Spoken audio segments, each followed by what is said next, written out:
Good day, Internet. Good day, Internet. Good day, Internet. Good day, Internet. This is Good Day Internet for Tuesday, November 19th, 2024 in Los Angeles. I'm Tom Merritt. I'm Rob Dunwood from Columbus, Ohio. I'm the show's producer, Roger Chang.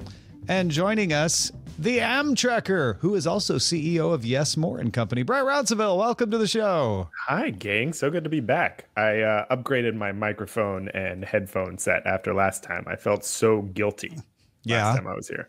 That's awesome. No, you shouldn't feel guilty, but you sound wonderful. Thank you. Thank you for doing that. Do we talk about your kidney stones now or later? Oh my gosh. We don't have to talk about my kidney stones. Yeah. But I am going to brag that I both passed out and knocked myself out today and was carried down 101 stairs by a team of paramedics at 4 a.m. You know, this basically it puts you right up with Amber MacArthur, who did the show after having a root canal. As one of the most intrepid guests we've ever had. So, are you okay though? I mean, yeah? I'm great. Minus my face. My face kind of hurts. I think. Yeah, you can see a little bit. Yeah, starting to get pretty black. I got like kind of this Beauty and the Beast look going on. But you didn't break any bones or brow anything. is occipital browing the heck out of itself today. Yeah. Yeah, nothing broken. Oh, thank goodness. Okay. I did have the other trial and tribulation I went through is I counted, it was 19 different stickers on my body. You know, those ones that they connect leads to. Oh yeah. And I am not a hairless man. That was an adventure. Getting those things off. You are where those stickers used to be now, though. Yeah, that's fair. Yeah. Well, Sarah Lane has a new Mac Mini. Unfortunately, that prevented her from joining the stream. We hope she's gonna jump in here when she gets going. She's trying to get the laptop working now. So hopefully, Sarah will be along with us shortly. Rob, that's that sends it to you because Sarah would read that next line. So Daily Tech News Show and Good Day Internet are made possible by its listeners. Thanks to all of you, including Justin Zellers, Pepper Geesey, and Carmen Bailey. And welcome new patrons, Antoine and Christian. Yes, this is an experimental Good Day Internet, supersized Good Day Internet. We'll spend more time hanging out, chatting, bring in the live audience more often, a little more of a discussion-oriented version. And Daily Tech News Show was done separately today. So that is already out in the feeds. If you're a patron, you got it already. So check for that. It's in the Acast feed. It's on the website. All of that. So look for that too. All right. Before we... I just lost my place. No, you're on the right track though. Okay, you got it. So basically, this is an experiment. You're definitely testing things out. So let's do this. Let's check out the news.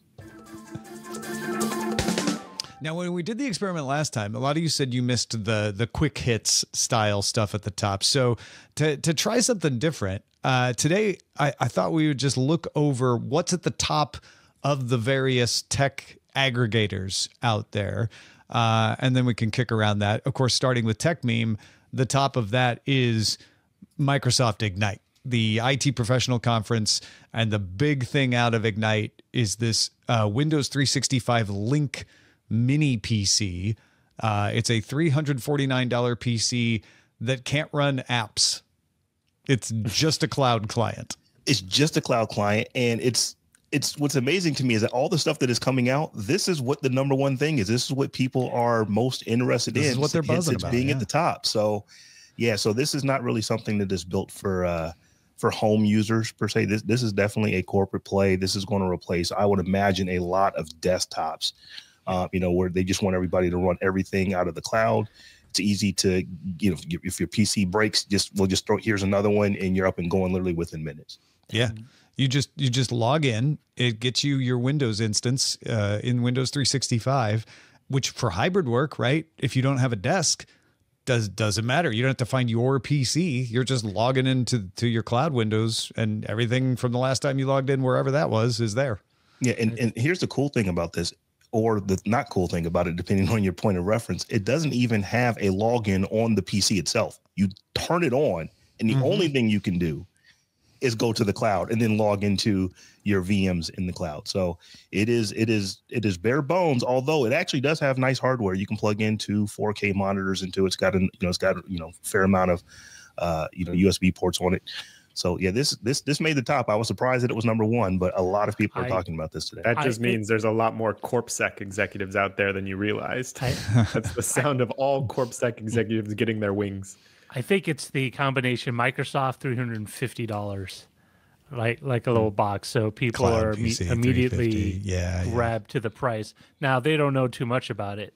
I mean, like if you go to any corporate site where they sell their off lease, return products, there's a lot of thin clients. There's a lot of small form factor PCs. There's a lot of all-in-ones, and this is actually a very, I would say, a manageable exercise in IT security, because now instead of having a bunch of just you can run anything on this box, you can only run this on this box, and I mean it scratches two itches with one scratch, right? So it's I could totally see it. It'd be a bummer if you're like one of those people that like, oh, I need to run this on my client as well. It's like you run this and only this, and you're at work, so you're not putting your whatever app on here. Yeah, I imagine it. Oh, go ahead, Raj. Yeah, I imagine that this is not for the folks who really need a laptop that are running individualized applications and stuff like that. This is for the folks that all they do, I don't want to say all they do, but what they do is they log into their system. Like I thought my wife works for a fairly large bank. She has a fully functioning laptop.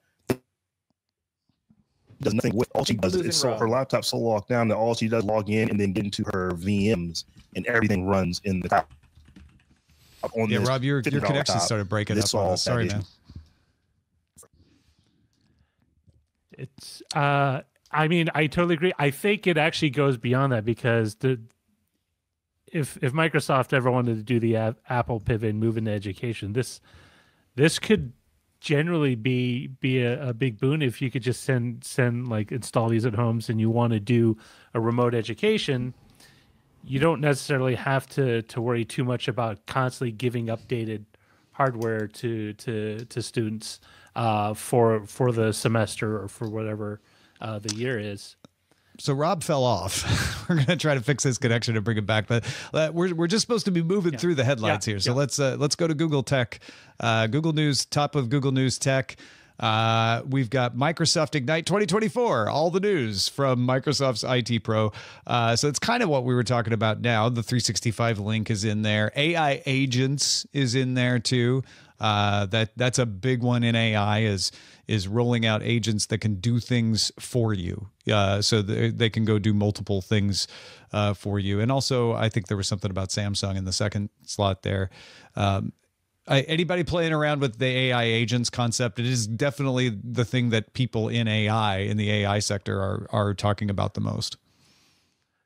It's definitely something that's interesting, and I expect whatever service that I use. Say like I have a pest control service.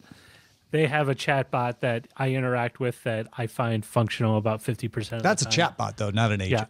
Yeah. An agent would just be able to do everything for you as a business, right? So it can go and like monitor a spreadsheet and keep track of prices and get your stock inventory and order replacements and all that kind of stuff. It feels like something, Brett, you might be at least, wanting to know if it could help you at some point.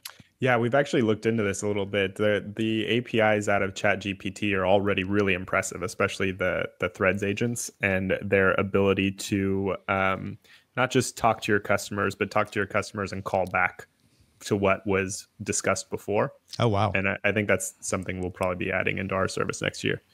Now, adding into our service is Sarah Lane. Hey, I am so sorry, everybody. Sometimes tech issues take you down. Yeah, but Rob down. We're back. Yeah, one in, one out. Right before you joined, Rob's connection went sideways. So At least we're maintaining parity here. Yeah. But tell us this: Well, how are you liking your new Mac Mini, Sarah? Well, not that good, Bob. This is no. So the Mac Mini, we were going to do an unboxing yesterday for Apple Vision Show, but we had to delay that episode. But so I was like, let's do it, and I spent, I don't know, 20 hours after that. What? Trying to figure out how to make this thing work. It was not a plug and play situation. I'm sorry, but it was not.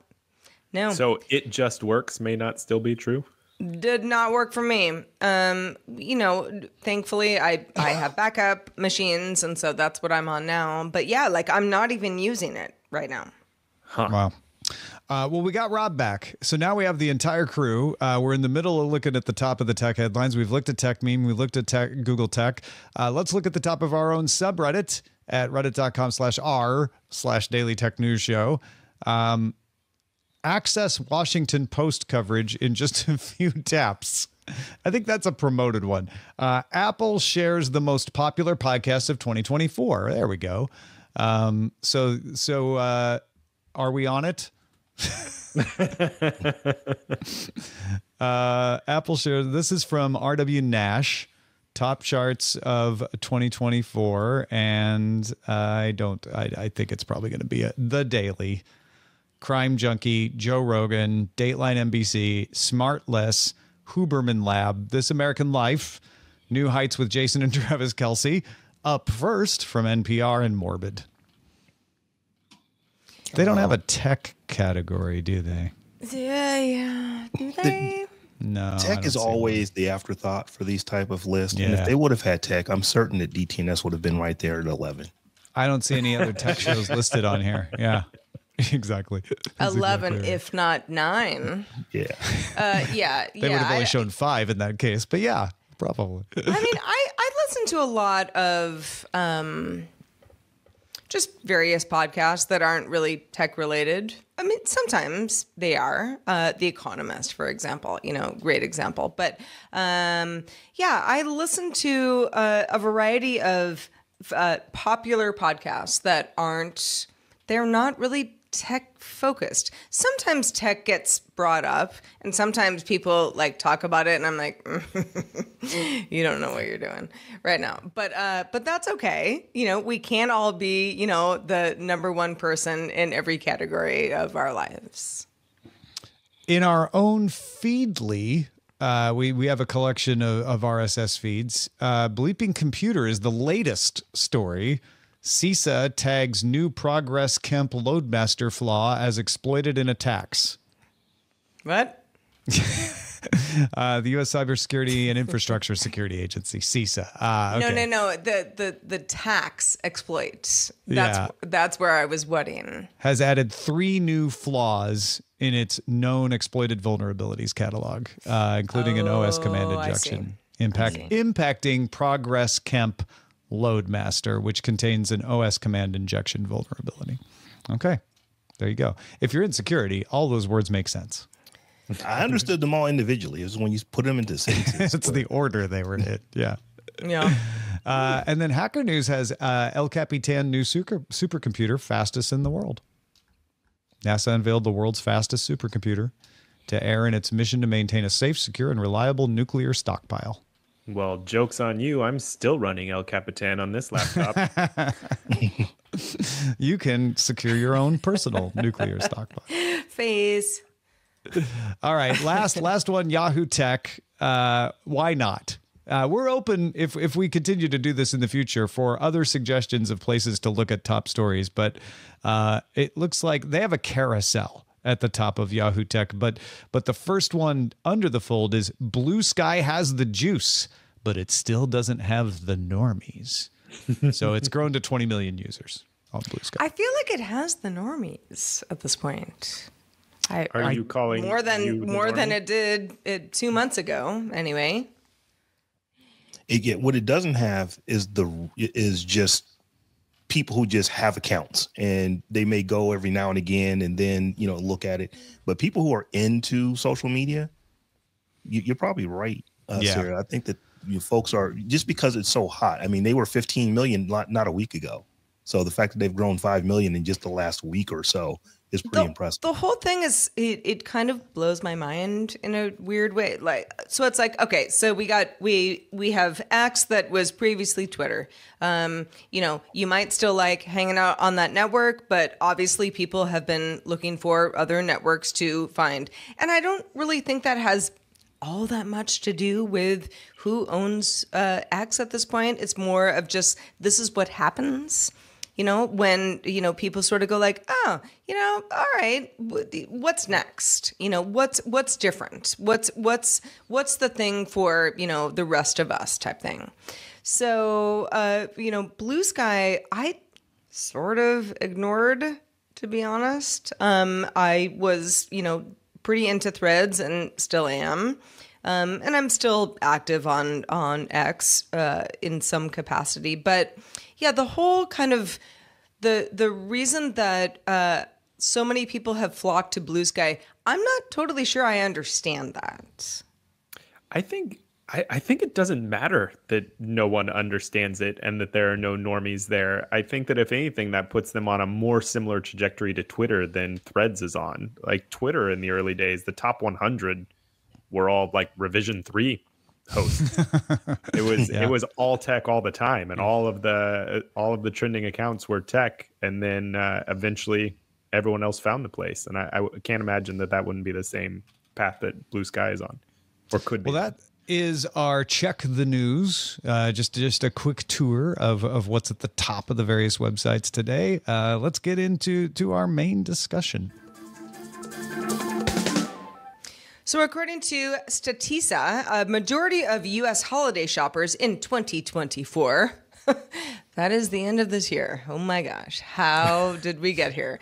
Will be doing their online shopping. That's how they do it. So its forecast is that the only time in-store shopping will surpass online channels will be the weekend after Thanksgiving and after Christmas, until the new year. So Brett, as CEO of Yes More & Co., you're focused on, obviously, talking about stuff like this, doing stuff like this, making shopping easier and simpler. So what have you noticed that works within consumers' holiday shopping?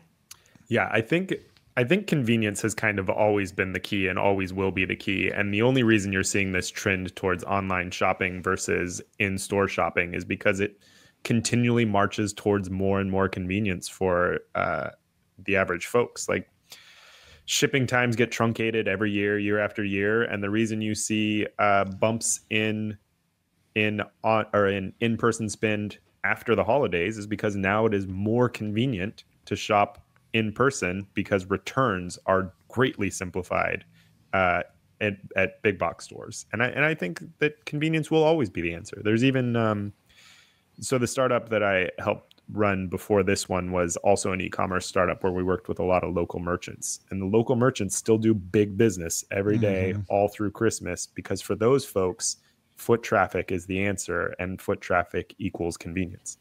Well, so I think that's really interesting because a lot of people say like, oh, everybody just shops online now.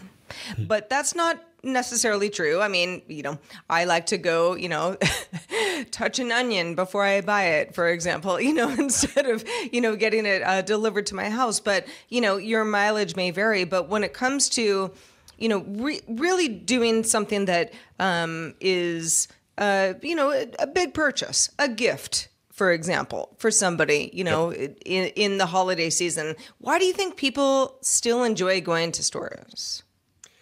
Well, like I said, I'm not sure that people all enjoy going to stores. I think the people who live next to stores enjoy going to stores. And I think there are a subset of people for whom they will always love going to stores. But I think 9 times out of 10, people are after convenience and simplicity. And that's kind of always what they're after. And I mean, that's the bet we've placed at Yes More & Company. We're really betting big on the idea that there is a large niche of people who are always going to want more simple answers to shopping.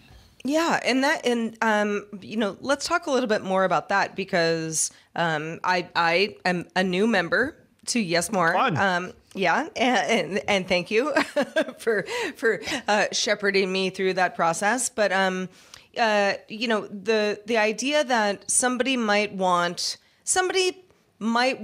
a, I don't know, a bowl or a vase or something that is maybe sort of are you really going to find that when you're shopping at the large store? Maybe yes, maybe no. But how do you as a company try to make people understand that this is like a really cool thing that they might want?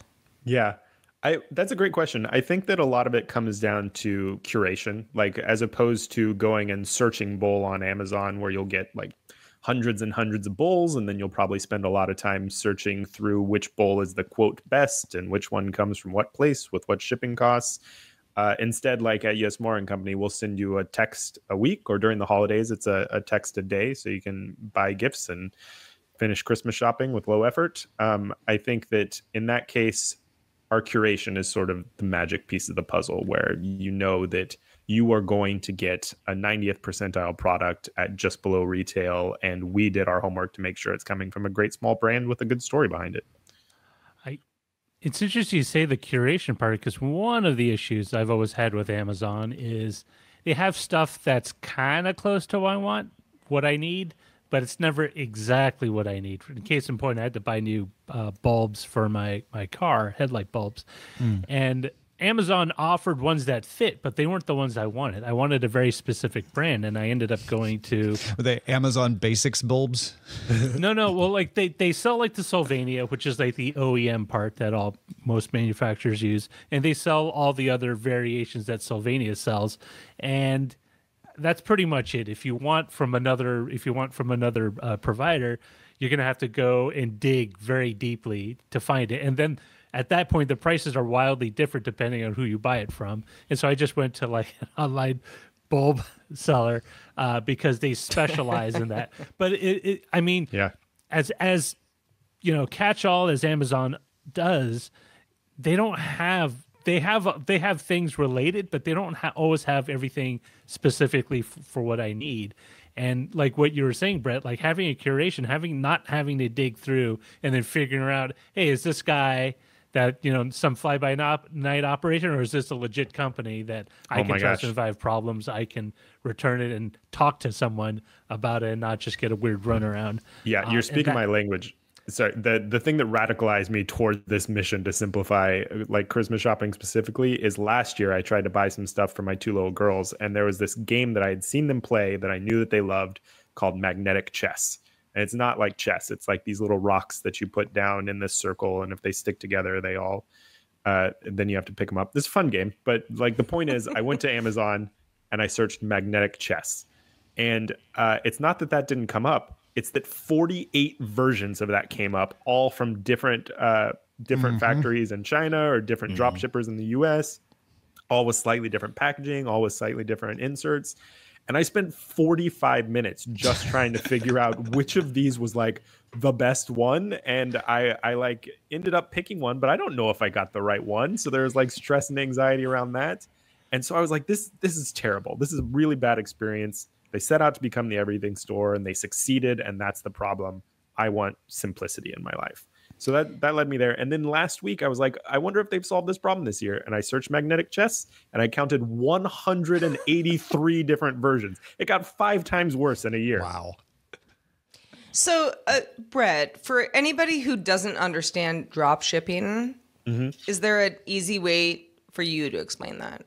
Yeah, drop shipping is really simple. It usually is either a factory or manufacturer or a brand who is doing all of the shipping, and then another entity who's doing all the selling that aggregates demand. So in fact, Yes More and Company, during the holidays, we do about 50% drop shipping and 50% fulfillment that's our own, where we will sell a product and then the brand will ship it directly to the end user, and that's drop shipping. Got it. I like what you're talking about, Brett, because a lot of times when I'm holiday shopping, we've talked a lot about when I'm looking for a thing, I can't find it or it goes out of stock. A lot of times I don't know what I'm looking for. I'm like, I need a gift for my sister, but maybe she hasn't told me what she wants and I need to figure something out. So having too much choice doesn't help. You want someone to narrow it down and be like, hey, here's a really cool tea set, with a mug and some tea and some honey or something like that. And you're like, oh, she would love that. Or no, she wouldn't, but I'll wait till tomorrow and get another suggestion. And I kind of love that idea of you don't have to spend 45 minutes thinking. You just look and go, yes, that will work. Or nope, I'll wait for the next one. And then you're done. Yeah, zero homework. And if you like tea and mug sets, spoiler alert, I can tell you the exact day you're going to be very happy during the Christmas season. I'd read your mind. So I am a fan of online shopping. I do not like going into the store. Now, part of it could be because stores don't ever carry my size. I'm 6'4.5", 310 pounds, and built like a defensive tackle. So it's kind of hard for me to get anything for myself. And because I can never get anything for myself, I just generally don't want to go into the store. And what I have found is that it is kind of hard to buy something the first time online. But when it comes to, okay, once I've gotten something, it's online from there out. Once I know there's a thing that I like, I never need to go into the store to get that again. It's everything I do now is going to be. I hear that for sure. And it's not all Amazon. It's just online. I know what it is. Yeah. I know the color. I know what it smells like. I know what it feels like. I don't need to go see it because anymore. the first time it's a little bit of a gamble, right? Like, I hope this works. I hope it fits or, all that stuff. But once it does, I mean, I do that with my Havaianas. It's like, I know exactly what I want. I do not need to go to a store to get them. I just buy them online because I know my size exactly. And, it works out. Same goes for a variety of pajamas. But I had to, kind of go on the ledge that first time just to be like, is it going to work? All right. I'm like see. that with a pair of jeans. I just buy the same pair of jeans whenever the jeans wear out because I know they work. Me too. Me too. Amen. I mean, jeans are so hard to get. Once you get the fit, keep the fit. Yeah. Shoes. Well, I'm not buying the same pair of jeans because that would be weird. You get the same style. I get the same kind. Eileen goes into the hamper and pulls it out. And then No, I He just sells it to me as a drop shipper. Tom's like, on no, Amazon. just the exact same pair of jeans. Well, there is something to be said about that too, where I'm like, it's just they're the best pair of jeans. I will wear them until they die. But that's sort of a different conversation. I have bought the exact same pair of jeans in exactly the same color just because I liked the ones that I had so much that once I started wearing the knees thin, I really liked those and was able to go back and get the exact same pair. So Give me the same ones. I will do that.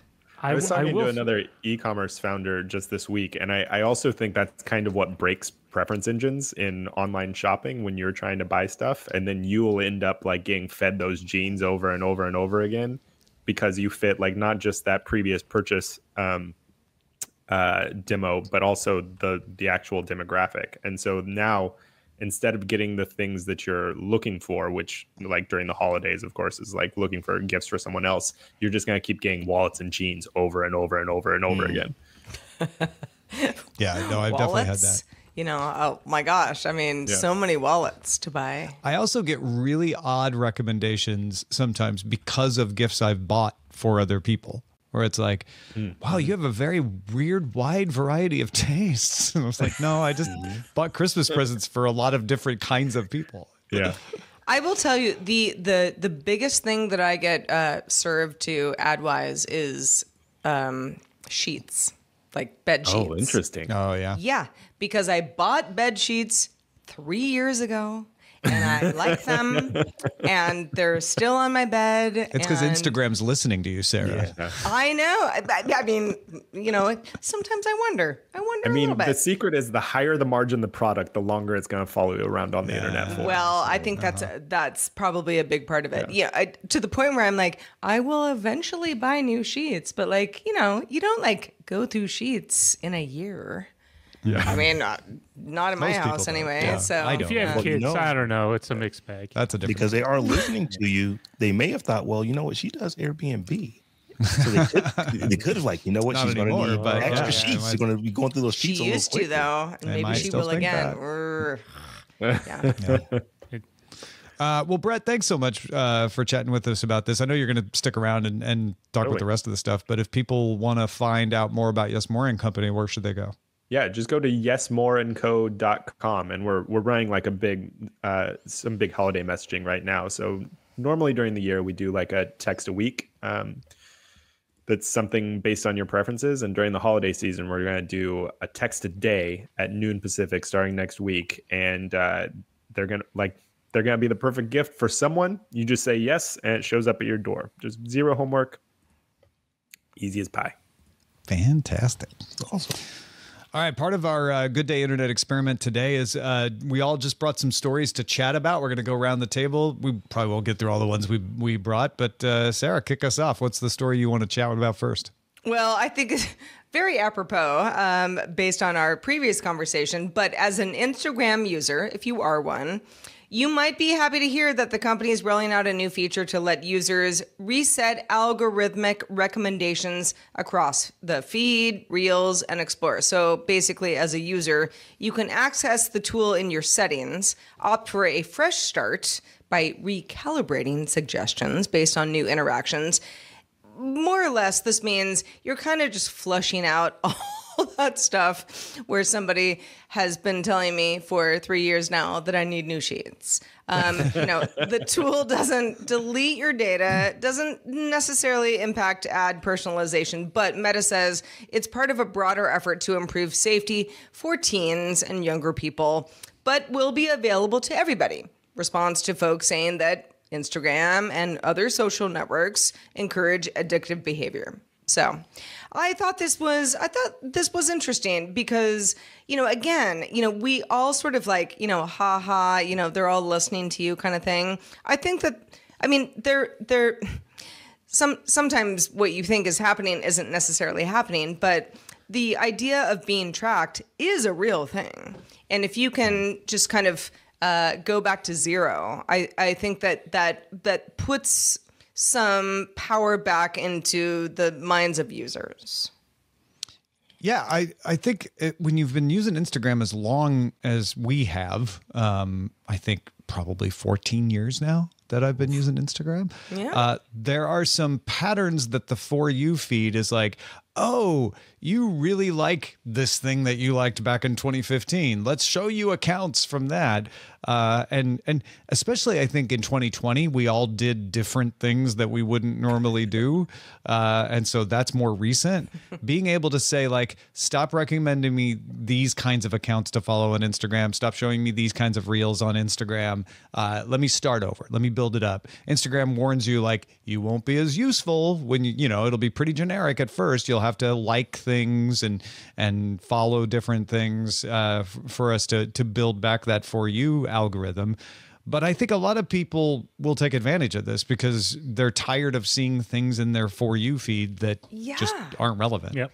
And I mean, even like going back to like the earlier days, it's like deleting cookies. Well, it's not going to be so personalized. And sometimes people are like, I want that. Great. I want it. Yeah. I want to start over. And let me do that if I want to do that. I mean, it's weird because I do this a lot when I use Chrome. I always just pop open an incognito window to do a new search for anything I'm looking at. And I've always wondered, it's like, why can't you just have this for your Facebook feed or X or whatever? This won't affect ads. Yeah. Let's just be perfectly clear. Your ads on Instagram are still going to know everything it's ever known about you. Yeah. But it's the For You stuff, the people who you don't follow that it's like, but we think you might be interested in it. Yeah, I mean, my dog Otis has his own Instagram account. He does. Of course, It's a great I don't Instagram run it. It's all him. It's run by Otis. Of course, he's a dog. Pause up. But yes, but like things like that. It's like he has very specific accounts that are recommended to him at all times because Instagram is pretty sure they understand you're a dog and you want to follow other dog accounts, which is true. But when They it do comes know to he's a dog on the internet. Damn it. they do. Yeah. That old no, New Yorker cartoon is not true anymore. They got me on that one. But like when it comes to, you know, whatever account that you're running on any social network, the sort of like, we think we know what you want. Sometimes that is helpful. Sometimes it isn't. Sometimes you're just like, I've had it with, you know, like, no, the algorithm is not working for me. So I think this is a good thing. I think it's a hilarious thing myself. I think that it's really funny that training an algorithm has already become like this meta game where you're always like, there's always this second order thinking that you're going through when you're liking things on Instagram where you're like, well, I better not like that thing about parenting because I'm getting enough parenting totally. stuff. Oh, I'm yeah. gonna like more of this wood joinery. I have friends all the time who are like, I'm not clicking on that link. It'll screw up my algorithm. So then what I'm they're like, doing is they're saying like, okay, we'll let you start over, but we're not going to let you fix it on your own. We're not going to let you say like, I want less parenting stuff and more woodworking stuff, but we are going to let you start that metagame over and over and over again. Well, and that's that's sort of what they do, right? They give you what you think is a nod to customer preference, but really it's more of a like, we'll give you so much space, but not more than what we think you should have. Yeah. I'm a fan of this because I pretty much stopped using Instagram when Instagram became more about video than it was about pictures. Mm-hmm. And I believe that although I have some branded accounts that are fairly sizable, they are so on brand. I'm only using to basically to broadcast out. Mm-hmm. My personal account, I think I've got 4 posts on it. It may have only had maybe 60 ever on it. And one of the issues that I run into is that I'll be somewhere else, click on something, and it takes me back to Instagram. And I forget which account that I was last logged into. So now on my personal account, that all I do is lurk. I don't post anything there. I just go look at other stuff. It's very easy for me to get crazy stuff coming in that feed because I've clicked on something or somebody sent me something I clicked on and didn't realize it was going to take me into Instagram. And now I'm getting all of these similar posts of things that I simply just don't care about. My personal Instagram really is just for looking at what my nieces and nephews and kids have done. I don't like that. It's very rare that I'm even on that platform. So if I can go and clear that out and really keep it to this is the only kind of stuff that I want coming into my Instagram, I'm for it. Mm-hmm. All right, let's move along to Rob's story. Rob, what'd you bring us today? Well, I was looking around on Fast Company earlier today, and I saw this article. It was titled, AI is already taking jobs. Research shows routine tasks are the first to go. And just a summary here is, according to researchers from the Harvard Business School, the German Institute of Economic Research, and Imperial College London Business School, generative AI tools such as ChatGPT impacted the job market with a 21% reduction in demand for freelance jobs that are automation prone, don't require consistent human attention in the 8 months after ChatGPT was released 2 years ago. So just think about this. ChatGPT came out 2 years ago this month. It's not even 2 years old yet. It's the end of the month when it'll be 2 years old.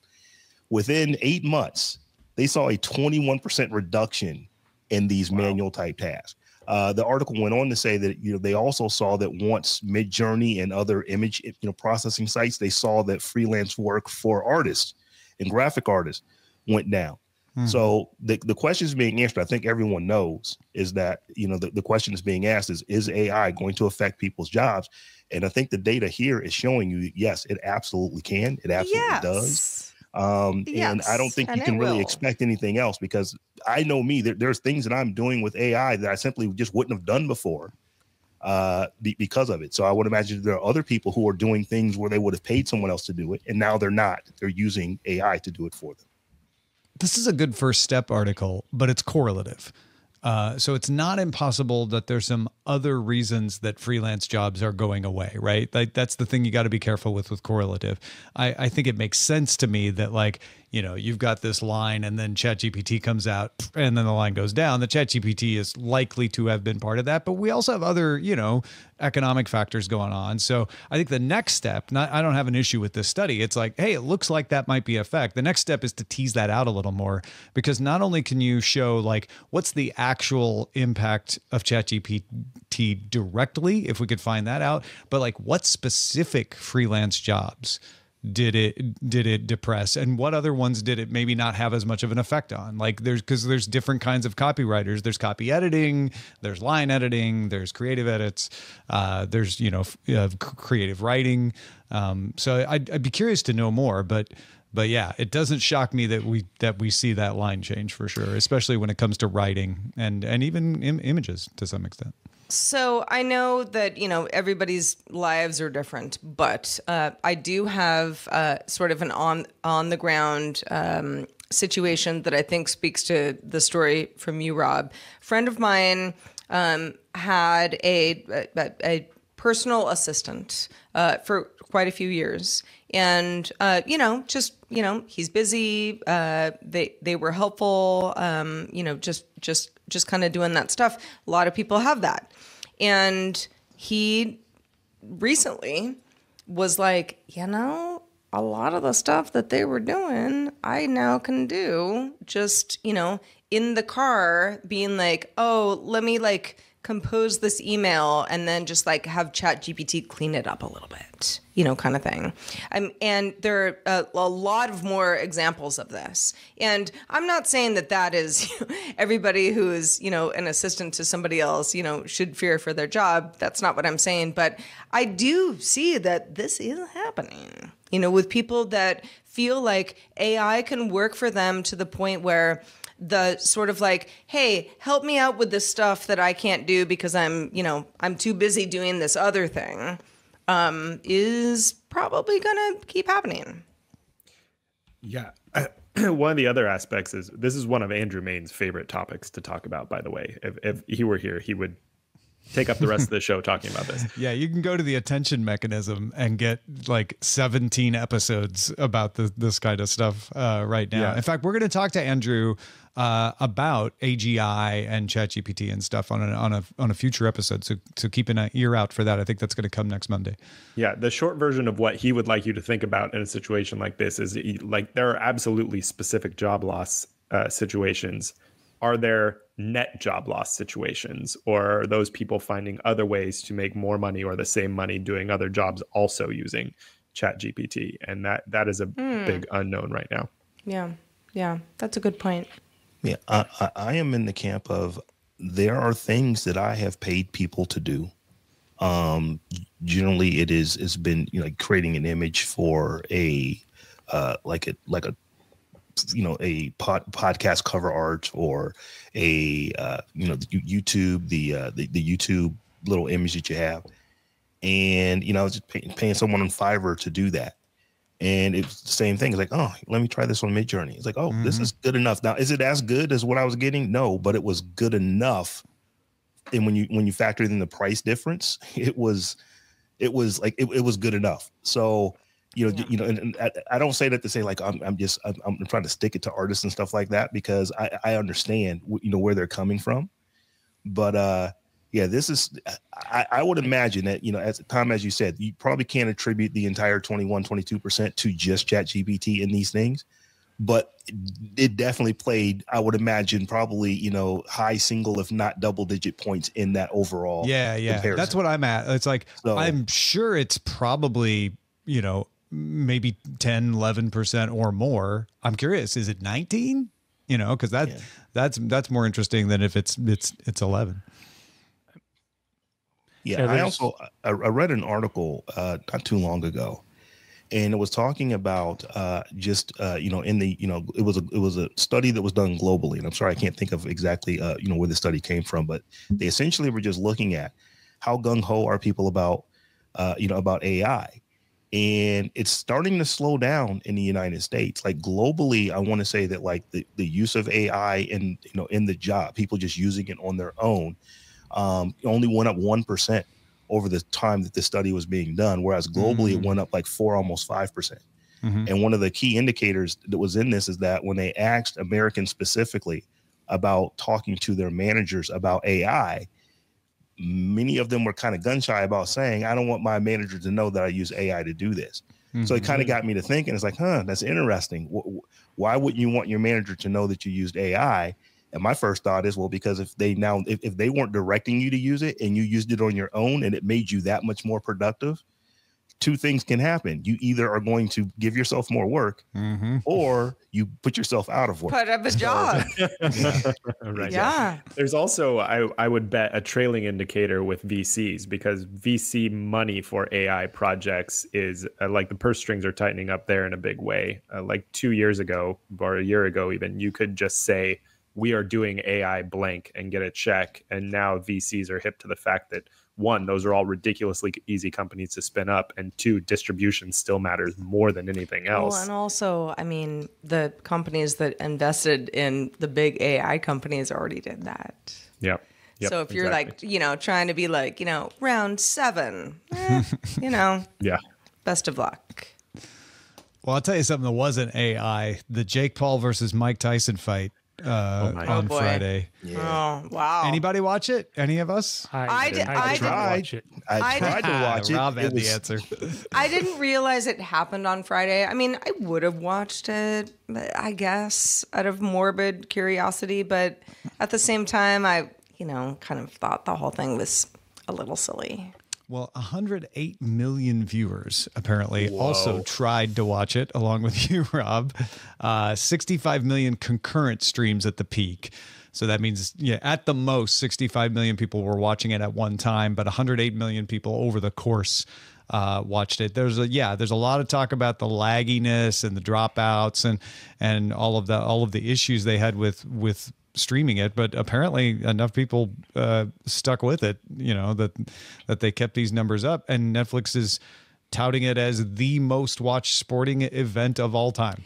Ever. I mean, how long Most was streamed, I should say. Most this streamed. whole thing was been, like they're going to do it. Like, wasn't that like a year ago? I feel like we've been talking about this fight for a very, very long time. Yeah. So, it's anticipation. for that reason, I think, you get a lot of people being like, we have to watch it. Now, it finally happened. It finally did. All I will say that's a is global- this to Netflix. Yeah, that is globally 100 globally.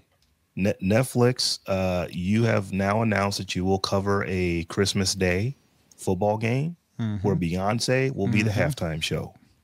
Yep. If you do not want to have a lot of people that are mad at you, you better make sure that Beyonce is in full high fidelity when she is doing her thing.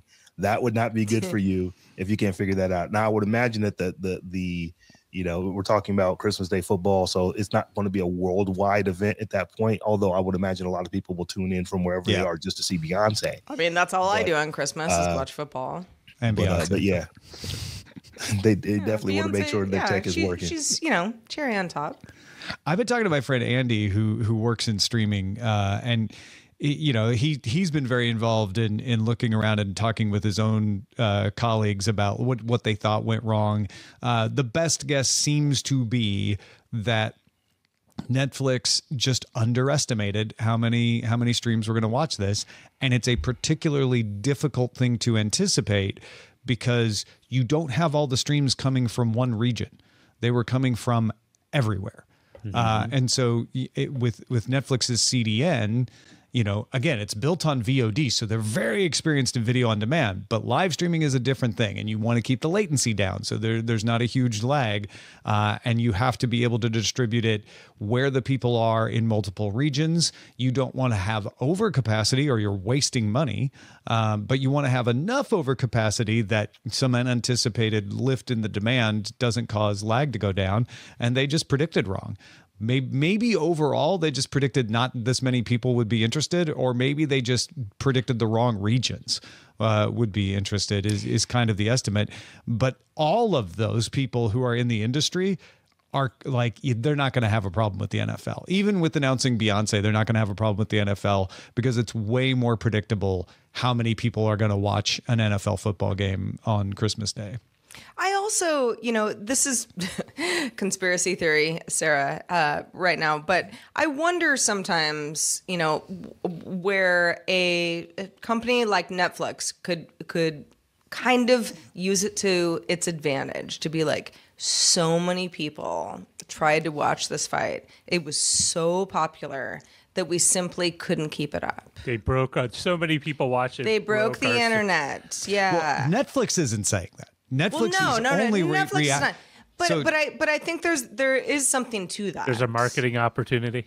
but they're not using it, is my point. So No, but it's the same thing as some a new I don't know. There's a website where you're gonna buy a product, and all of a sudden, oh no, the website's down. It's so popular, and people, they think like, oh, it's so good. Yeah. I have to keep trying that much more. It's certainly to their benefit that we're talking about their stream quality right now and not elder abuse. good point. Yeah. Yeah, that fight probably shouldn't happen. And here's one of the things that I'm looking at right now. So Netflix has 282.7 million paid subscribers right now, or as of the third quarter, into the third quarter this year. And they got 108 of them logged in trying to watch the same thing simultaneously. That crazy. is impressive.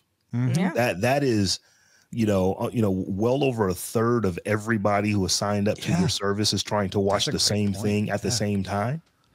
That's pretty impressive. At least tried, or at least sampled it, watched for a little bit. Yeah, that's huge penetration when you put it that way. That's kind of crazy. Roger, do you have a topic, or should we go on to the mailbag? What do you think? Yeah, we should probably go into the mailbag.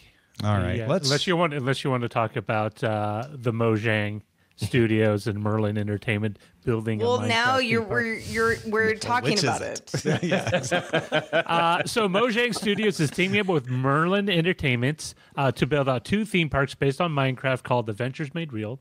The parks will be based in the U.S. and one in the UK, and will feature Minecraft-themed interactive attractions plus the usual theme park rides, gift shops, and restaurants.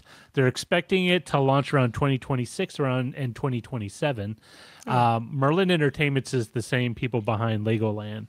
So it's not, they do have Well, and experience. Legoland, huge success. oh yeah. Yeah. So And- there you And go. what is Minecraft? But It's kind of Lego-ish. Lego-ish. Yeah. Yeah. Lots of It is blocks. Lego-ish. Yeah. So I thought that was a pretty quick turnaround. I mean, how long did it take for them to make Harry Potter into a theme park? 8-10 years? Well, and it's just a section of a theme park, right? Yeah. This is going to be its own deal. Like it's not part Yeah. of another Yeah, it's its own existing deal. theme park. Interesting. I mean, it took Lego. Lego was invented in the late 60s, and it took them 30 years to crank out a theme park.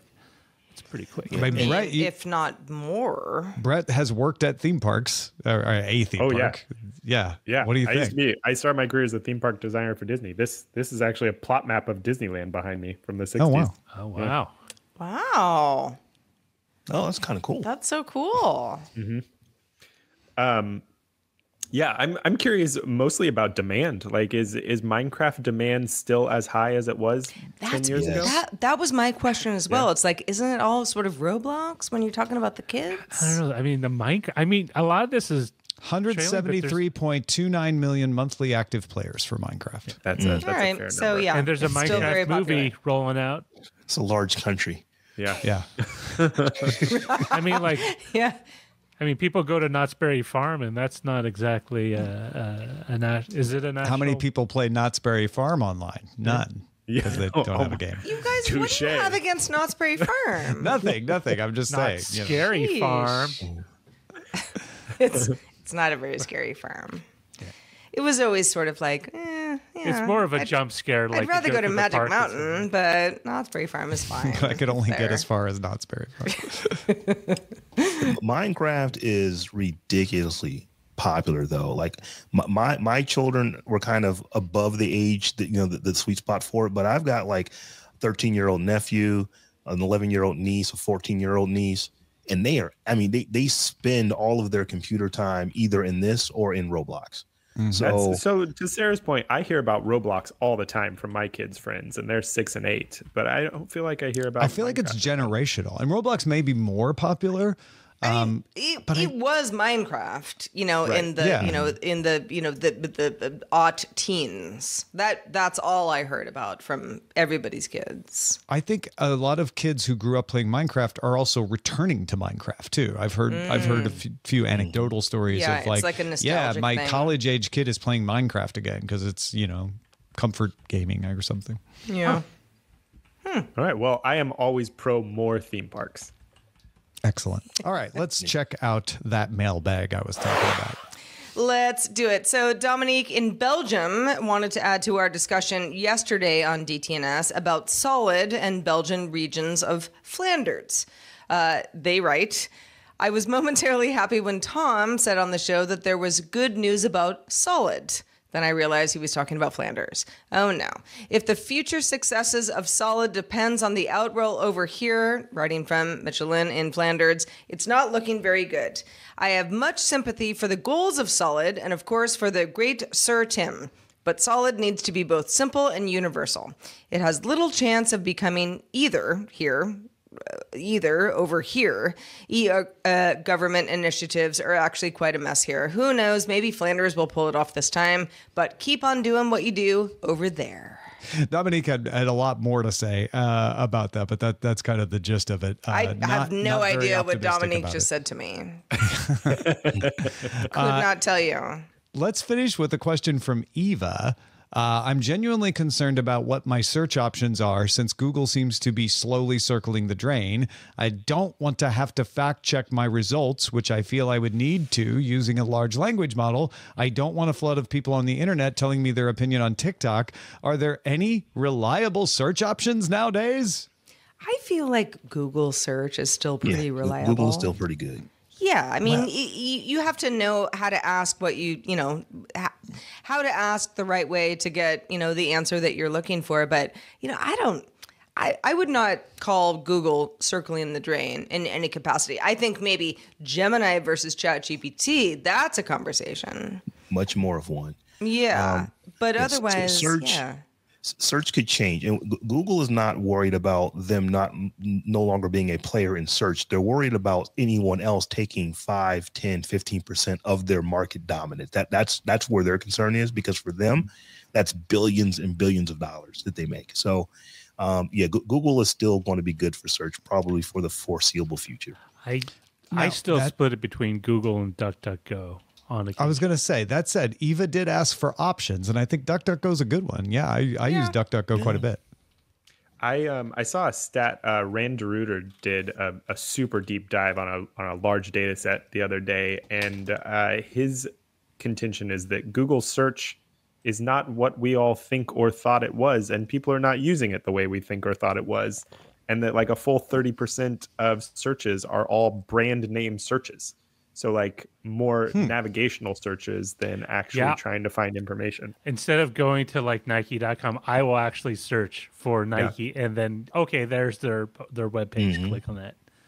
Even though it's Nike.com? I don't know. It's literally muscle memory. It's so weird. I do that sometimes too, where I'm just like, I just give it to me. If I don't remember the URL, because it's like, wait, is it the Nike? Like I know they have a different URL than the obvious, then I'll do that too. So I hear you. Yeah, he's like a search marketing expert. So he put into like 3 buckets. I think it was brand searches, and then informational searches, and then like non-specific searches, which are like searching for running shoes as opposed to searching for Nike or something. And that number that it seems like it should be what Google is actually useful for is a tiny sliver of what actual searches are. Huh. It's interesting. Well, that explains a lot, actually. It does. Yeah. Search. How's that work? Why does that search not work for you? Because Google is like, you're not important. Nobody does that search. Right. Yeah. Well, indeed we do sometimes. Brett Ransville, thank you so much for being with us on the show today. Let folks know where to keep up with your latest. Yeah, you can always find me as Amtrekker on Threads. I don't check the Twitter so much, and I haven't made the migration to Blue Sky yet, but Amtrekker on Threads. And then, of course, go sign up for holiday shopping on yesmoreandco.com. We have like really great stuff lined up this year. I'm not gonna lie. I can't wait to see it. Yeah, I'm anticipating the text messages. I'm checking it out as we speak. Atta Rob. Patrons, what did you think? of the second supersized Good Day Internet experiment? Let us know in the comments, or you can just email them directly to us. We really appreciated all the comments we got last time. We took all of it into account and tweaked some things. So feedback at dailytechnewsshow.com. We will be back tomorrow with Scott Johnson and a regular show live Monday through Friday at 4 p.m. Eastern, 2100 UTC. You can find out more at dailytechnewsshow.com/live. Thanks for joining us on this fun experiment show. Have a good day. Have a good day. Good day, Internet.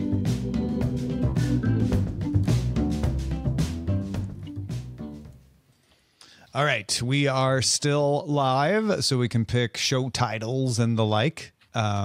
Which I don't know. I mean, maybe if we do in the next experiment, we should just do the show titles in the show. But good stuff. Thank you, Brett. Yeah, fun. Thanks for having me. It was so fun. Yeah. If I like you you would guys. to stick around, you can. If not, all we ask is that you make sure that your video uploads after you exit the studio. It'll give you a little prompt for that. Okay, I'll stick around for a bit. All right. I called off all my other calls today when I was in the ER. Yeah, you need to rest, man. All right. Let's thank all the folks on Twitch who have been supporting us during the show. Here, Zoe Brings Bacon with the bits as usual. Honda Insight resubscribed with Prime for the 44th month. Lion Jim Video at Tier 1 for the 66th month. Catnip Commando followed us yesterday. No super chats here, but thanks to all the YouTube folks as well. And thanks to all the patrons who's supporting us at patreon.com/DTNS.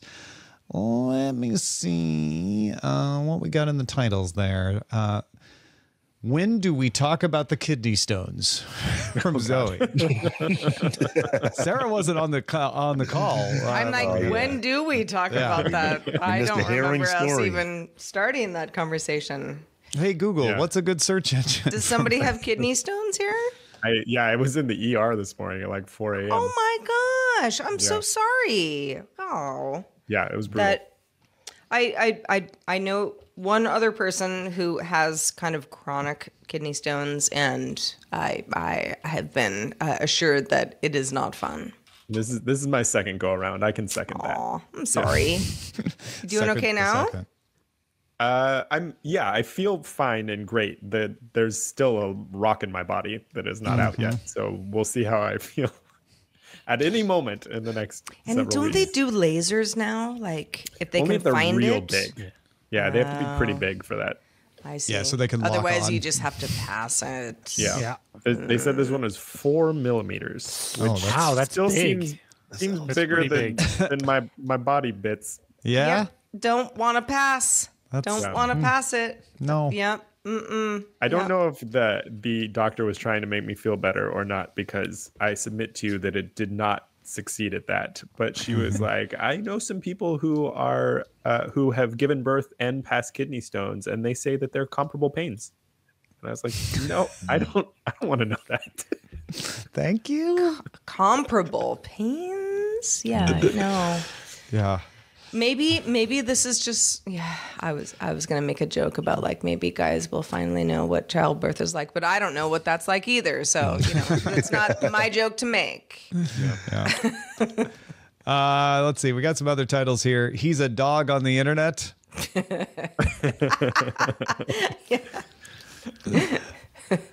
Nobody knows you're a dog until they do. Now they do. Securing your own nuclear stockpile. I like that one. That's That's a good. good one. Thank you, Moose. What else? You don't want high infidelity at the Super Bowl. What do you got against Ario Speedwagon? Is that an REO Speedwagon High song? Infidelity is an Ario Speedwagon album. It is? Yeah. Oh, wow. I did not know that. Don't make me sing it. J-Rom 20 has I won't make you sing it. Yeah. Not a hairless man. Is it I Can't Fight This Feeling Anymore? Isn't that REO Speedwagon? That's later. That's a later album. But Oh, yeah, that's a later That's album. Ario Speedwagon. Okay, got it. All right. Well, I'm at least in the right Yeah. You got the right band. right band. Yeah. I've forgotten when I started. AI is gluten freelance. It's a thinker, Saray. Yeah. Yeah. Not a hairless man. Okay, that's funny. Lego-ish. Tell me more about your kidney stones from Stealth Dave. No, seriously, tell me more about them. Tell me more. I feel a little awkward about how much I've already talked about my kidney stones. I mean, listen, I joined late. I didn't hear a darn thing. Yeah. I was like, what? Let's shift topics to something more appropriate and talk about my vasectomy. Yes. Yes.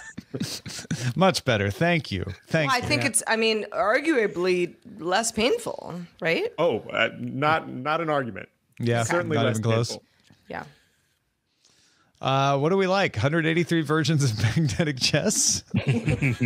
Versions of magnetic chess. Yes. I mean, guys, I am genuinely fired up about that. It is crazy that if you want something like that, you have to go through that. It's bonkers. Of magnetic chess. Also, it is a good game, and I recommend it. Like, go search it on Amazon, and And it's find not one to just chess where the pieces are magnetic. Because No, that's it's not. also confusing. buy. Yeah. And although, like, impressively, Amazon does do. I mean, they also show you games of magnetic chess, but they show you, 183 versions of the one I was looking for too. Yeah. It looks cool though. I'm actually here looking at the game. It's like that looks kind of fun. It's fun and it's so simple. So like playing it with like a 6-year-old and an 8-year-old, or I don't know how old your nieces and nephews are, but like it's solid. It's a good Christmas present. All right. Might have to keep that in mind. What are we going with for the title?